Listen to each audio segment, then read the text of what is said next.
welcome to my learning journey and today we are going to do next part revision of cryptography. तो देखो आज हम करने वाले हैं सिमेट्रिक क्रिप्टोग्राफी के बारे में।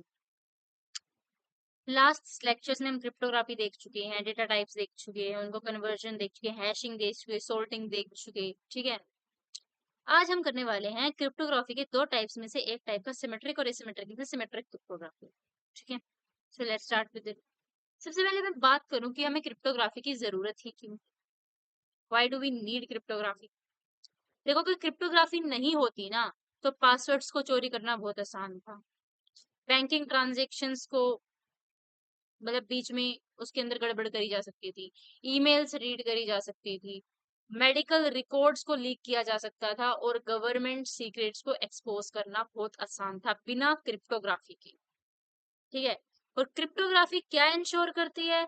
Confidentiality, integrity, authentication and non repudiation, these four things. अब ये चार मेन गोल होते हैं क्रिप्टोग्राफी के। कॉन्फिडेंशियलिटी क्या है? कि सिर्फ ऑथराइज पार्टी को ही डेटा मिल सके, ऑथराइज पार्टी ही डेटा को रीड कर सके। For example, I am a teacher and I give you marks for all your test, but जब तक तुम्हारा रिजल्ट डे नहीं आएगा तब तक उस डेटा में कोई चेंज नहीं कर सकता मेरे अलावा, ठीक है। कोई स्टूडेंट उसको नहीं देख सकता, किसी के पेरेंट्स उसको नहीं दे सकते, कोई दूसरा टीचर जो अलाउड नहीं है वो नहीं देख सकता। दैट इज कॉन्फिडेंशियलिटी, कि सिर्फ जिसके पास उसका एक्सेस है, जो ऑथराइज है, अब टीचर ही उसके लिए ऑथराइज है कि वही उसने चेक किया, उसने मार्क्स दिए, वही उनको चेंज कर सकता है, जो भी कर सकता है इफ नीडेड, ठीक है। ऐसा नहीं कि कोई भी आके उसके अंदर कुछ भी करके जा रहा है, तो सिर्फ ऑथराइज पार्टी ही उसको डेटा को रीड कर सकती है। दैट इज कॉन्फिडेंशियलिटी, कि कोई भी आके नहीं कि कुछ भी करके चला गया, नहीं, या फिर रीड करने की बात हो सकती। सेकेंड इज इंटेग्रिटी, यानी कि data can not be modified without the detection, यानी कि डेटा अनऑल्टर्ड रहना चाहिए। अगर आज आप अपने बैंक में देख रहे हो 8,000 रुपए पड़े हैं, आपने 2,000 निकाल ली तो 6,000 रहने चाहिए। ऐसा नहीं है कि 5,000 रह गए हैं, यानी कि जितना था उतना ही रहना चाहिए, उसमें कोई चेंज नहीं आना चाहिए, अनऑल्टरेशन। Confidentiality, integrity. ऑथेंटिकेशन क्या होता है? Confirms the identity of sender and the receiver, की वेरीफाई करना कि क्या यही इसी बंदे का बैंक अकाउंट है, किसी और का तो नहीं है, किसी और के बैंक से पैसे तो नहीं निकाल रहा, ठीक है। अगला है नॉन रेपुडिएशन, यानी कि sender can not deny having sent the data. अब तुमने पैसे निकाल लिए 2,000, कल तुम बैंक को जाके ये कह दोगे नहीं मैं तो निकाले ही नहीं थे, मैंने तो निकाले ही नहीं, ये होता है नॉन रेपुडिएशन, अपनी बात से इनकार कर देना कि ऐसा तो है ही नहीं, ऐसा तो हम तो ऐसा करते ही नहीं। तो ये चार चीजें क्रिप्टोग्राफी इंश्योर करता है। कॉन्फिडेंशियलिटी, कि कोई भी ऐसे ही रैंडम आके कुछ नहीं करके जा सकता, ठीक है। इंटीग्रिटी, मेडिकल का डेटा जैसे लीक हुआ, मैंने एग्जांपल दिया, अगर क्रिप्टोग्राफी की नहीं होती तो हो जाता, तो उसमें चेंजेस भी हो सकते थे, इंटीग्रिटी उसकी वो हो जाती। कॉन्फिडेंशियलिटी वो हो गई कि भाई किसी के पास चला गया जिसके पास उसको होना नहीं चाहिए था, ठीक है। ऑथेंटिकेशन, अब मान लो मैं ईमेल खोल रही हूँ, मैंने किसी की ईमेल रीड कर ली, क्योंकि ऑथेंटिकेशन नहीं था। ऑथेंटिकेशन यानी कि एक्सेस ये वेरीफाई नहीं किया गया कि यही यूजर का आईडी है या नहीं, ओके। नॉन रेपुडिएशन, अपनी बात से डिनाई कर देना। ये चार चीजें जो है क्रिप्टोग्राफी इंश्योर करता है, अगर क्रिप्टोग्राफी है तो ये चार चीजें हैं। नेक्स्ट आते हैं हम क्रिप्टोग्राफिक एल्गोरिथम के ऊपर। अब ये क्या है? ये एक मैथमेटिकल प्रोसीजर है या फिर कह लो सेट ऑफ रूल्स है, जो कि यूज किया जाता है डेटा को ट्रांसफॉर्म करने के लिए इन अ सिक्योर फॉर्म, और कह लो इंक्रिप्शन करते हैं हम इसके अंदर, ठीक है।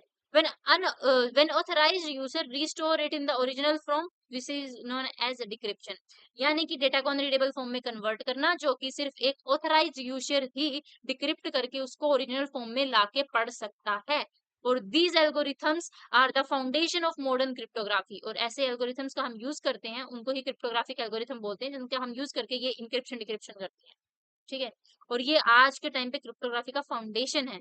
और ये किस लिए बनाए गए हैं? To protect the information from unauthorized access, किसी ऐसे इंसान तक पहुंचने से जो उसके लिए अच्छा नहीं है, जो उसको हार्म कर सकता है इंफॉर्मेशन को, या फिर उसका गलत यूज कर सकता है, या उसके अंदर कोई मॉडिफिकेशन कर सकता है जो कि अच्छा नहीं होगा, ठीक है। और फोर्जरी वगैरह से बचाने को, ठीक है। तो क्रिप्टोग्राफी एल्गोरिथम क्या करती है? कोई भी डेटा है उसको इनक्रिप्ट कर देती है, यानी कि अनरीडेबल फॉर्म में बना देती है, सिक्योर बन गई। अब वो डिक्रिप्ट कौन करता है? सिर्फ ऑथराइज यूजर, जिसको अलाउड है कि वो उसको चाबी है उसके पास, उसकी खोल के पढ़ लिया और वो उसको ओरिजिनल डेटा मिल जाएगा और फिर वो उसको पढ़ ले बेसिकली। आई होप आपको क्रिप्टोग्राफी एल्गोरिथम क्या चीज होती है समझ में आया होगा। अब पर्पस क्या है क्रिप्टोग्राफिक एल्गोरिथम का? It is design to achieve one or more of the following security objectives. कैसे कैसे? सबसे पहली बात करी इसी चार चीजें इंश्योर करता है, और इन्हीं चीजों को पाने के लिए क्रिप्टोग्राफिक एल्गोरिथम बनाई गई है। यही इसका पर्पस है कि कॉन्फिडेंशियलिटी मेंटेन रहे, कीप्स द डेटा प्राइवेट, हर किसी को नहीं दिख रहा। इंटेग्रिटी, वेरीफाई करना कि डेटा अनऑल्टर्ड है, अनऑल्टर्ड यानी कि उसमें कोई चेंज नहीं हुआ है, जैसा था वैसा का वैसा ही है। ठीक है। ऑथेंटिकेशन, वेरीफाई करो कि क्या इसी यूजर को ये चीज देखने को देनी है, क्या यही यूजर है सही में, या फिर किसी और की जगह आ रहा है ये, पासवर्ड वगैरह से चेक करके, मल्टी फैक्टर ऑथेंटिकेशन लगा के, टू फैक्टर ऑथेंटिकेशन लगा के, वट एवर। नॉन रेपुटिएशन, वेरीफाई करो ओरिजिन, कि वो डिनाई ना कर पाए कि इसने ये काम नहीं किया। समझे पर्पस क्या है क्रिप्टोग्राफी का? उसके बाद आते हैं हाउ क्रिप्टोग्राफिक एल्गोरिथम वर्क कैसे करती है ये। तीन प्राइमरी इनपुट्स होते हैं इसके अंदर। सबसे पहले प्लेन टेक्स्ट, क्रिप्टोग्राफिक की और एल्गोरिथम। प्लेन टेक्स्ट क्या होता है? द ओरिजिनल रीडेबल इंफॉर्मेशन, जिसको आप पढ़ सकते हो। It can be anything, your file, your text file, image, video, anything. It can be anything which is readable, okay, which is not encrypted. Second thing is the cryptographic key, a secret or a public value used by the algorithm. जो हम algorithm use करते हैं उसकी जो value होती है उसको हम कह देते हैं क्रिप्टोग्राफिक की। एल्गोरिथम क्या है? The key mathematical process that transform the data. एक प्रोसेस होता है जिसके अंदर फॉर्मूला वगैरह जो भी हम ट्रिक वगैरह यूज करके उसको एल्गोरिथम को डिजाइन करते हैं, जिससे हमारा जो की है वो जो डेटा है या फिर कह लो वो इनक्रिप्ट हो जाता है, यानी कि अनरीडेबल फॉर्म में चला जाता है। ये तीन प्राइमरी इनपुट्स होते हैं। तो जैसे ही इसका अब मेथड क्या रहेगा, ये चेंज कैसे होता है, ये है प्रोसेस है। ये प्लेन टेक्स्ट था, क्रिप्टोग्राफिक एल्गोरिथम लगी, इंक्रिप्शन की यूज हुई, साइफर टेक्स्ट में कन्वर्ट हो गया। साइफर टेक्स्ट यानी कि अब वो अनरीडेबल फॉर्म है, तुम्हें नहीं समझ में आ रहा उसमें क्या लिखा। फिर तुमने क्रिप्टोग्राफिक एल्गोरिथम का यूज किया, डिक्रिप्शन की यूज की, और वो प्लेन टेक्स्ट में वापस कन्वर्ट हो। ये प्रोसेस रहता है। सेंडर ने प्लेन टेक्स्ट को क्रिप्टोग्राफिक एल्गोरिथम यूज करके इंक्रिप्शन की के साथ अनरीडेबल फॉर्म में बना दिया। रिसीवर ने क्रिप्टोग्राफिक एल्गोरिथम और डिक्रिप्शन की का यूज करके उसको वापस प्लेन टेक्स्ट में बना लिया और पढ़ लिया। ठीक है। Cipher text created with the encryption key can only be restored to the plain text using the correct decryption key. अगर decryption की गलत है तो तुम नहीं खोल पाओगे उसको। समझ रहे हो? अगले आता है हमारे पास types of cryptography. Types of cryptography क्या क्या होते हैं? Symmetric key, asymmetric key and the hash function. Symmetric key जिसके अंदर एक की यूज हो सकती है, वो दोनों के लिए इंक्रिप्शन करना है, डिक्रिप्शन करना है, कि ताला लगाना है और खोलना है, दोनों के लिए एक ही चाबी का यूज होगा। इसके एग्जांपल है algorithm AES, algorithm DES, 3DES, दो फिश, RC4। आगे देखने वाले हैं इनके बारे में, जो इंपॉर्टेंट होगी उनको देखेंगे। ये फास्टर होती है क्योंकि एक ही चाबी है, efficient for the large data. और की डिस्ट्रीब्यूशन इसके अंदर थोड़ा चैलेंजिंग होता है। अब एक ही चाबी है तो जिससे आप खुलवाना चाहते हो उसको आपको चाबी देनी पड़ेगी, और रास्ते में चाबी कहीं गायब हो जाए फिर तो सिक्योरिटी लॉस्ट हो गई, कोई भी खोल सकता है फिर उसे। और आगे देखने वाले इसको डेप्थ में, क्योंकि आगे हम सिमेट्रिक की को देखते ही वाले। एक होता है एसिमेट्रिक की, इसके अंदर पेयर ऑफ कीज यूज होता है। एक पब्लिक की होती है, इसको यूज करते हैं हम इंक्रिप्शन के लिए, और प्राइवेट की होती है, इसको यूज करते हैं हम डिक्रिप्शन के लिए। एसिमेट्रिक की के बारे में हम नेक्स्ट लेक्चर में अच्छे से बात करेंगे, आज हम सिमेट्रिक के बारे में बात करेंगे। इसको भी मैं मोटा मोटा बता रही हूँ। एग्जाम्पल है इसके RS से ECC, DeFi Hellman and EI Gemini. हम देखने वाले हैं बेसिकली RS से को मोस्टली। को मोर सिक्योर है ये, उससे ज्यादा सिक्योर है क्योंकि दो चाबियां यूज होती हैं। जिससे आप इनक्रिप्ट करोगे उससे आप डिक्रिप्ट नहीं कर सकते, दूसरी की चाहिए आपको डिक्रिप्ट करने के लिए। And it solve keys distribution problem, वो इसलिए रास्ते में चोरी होने का डर ही नहीं रहता। यूज फॉर डिजिटल सिग्नेचर्स, और इसके अंदर कुछ डिसएडवांटेज ये है कि उससे स्लो होती है क्योंकि दो चाबियां हैं, तो फर्क तो पड़ता ही है। Requires more computational power. And hash function की बात करूं तो जैसा कि हम इसमें क्या कर रहे थे, इनक्रिप्ट कर दिया तो उसको हम डिक्रिप्ट भी कर पा रहे थे, लेकिन हैश फंक्शन में ऐसा नहीं होता। अगर इनक्रिप्ट कर दिया तो कर दिया, वापस जाने का कोई रास्ता नहीं। ठीक है। Converts any size of data into the fix size hashes value.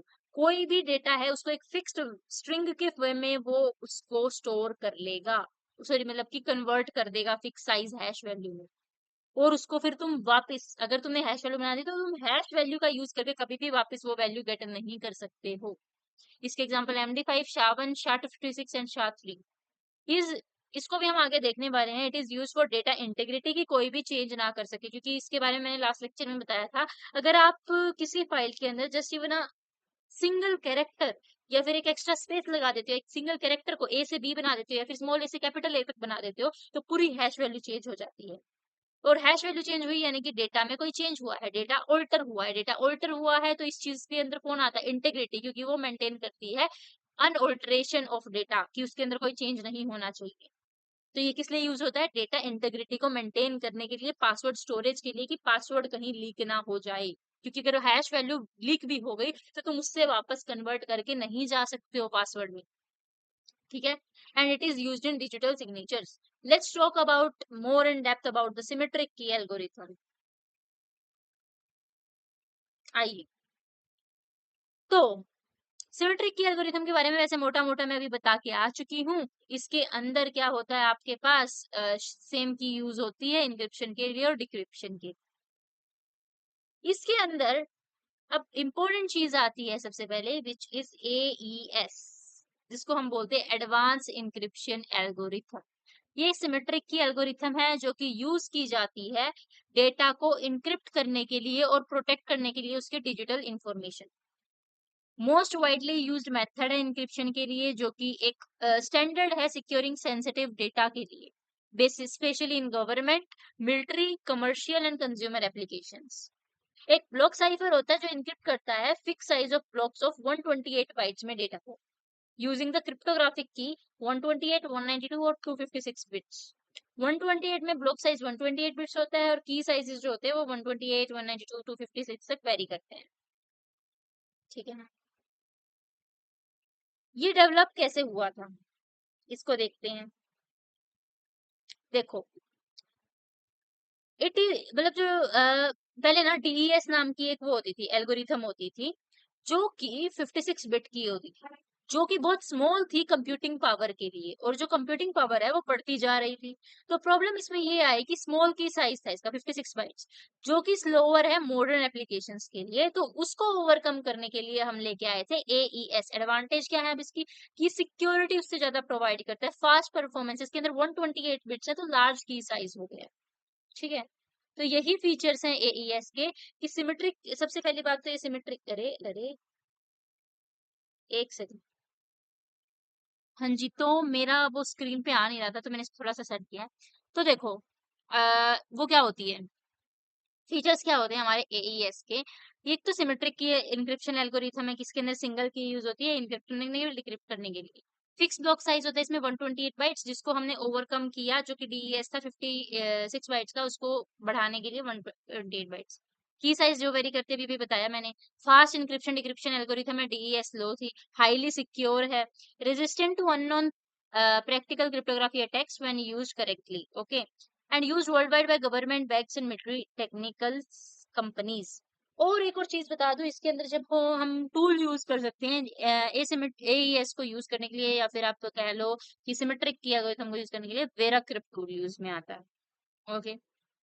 तो आज के लिए बस इतना ही। आई होप आपको वीडियो अच्छी लगी होगी। लाइक शेयर सब्सक्राइब कर देना, कमेंट्स में बता देना। मिलते हैं नेक्स्ट लेक्चर के अंदर, तब तक के लिए thank you so much, tata, bye bye.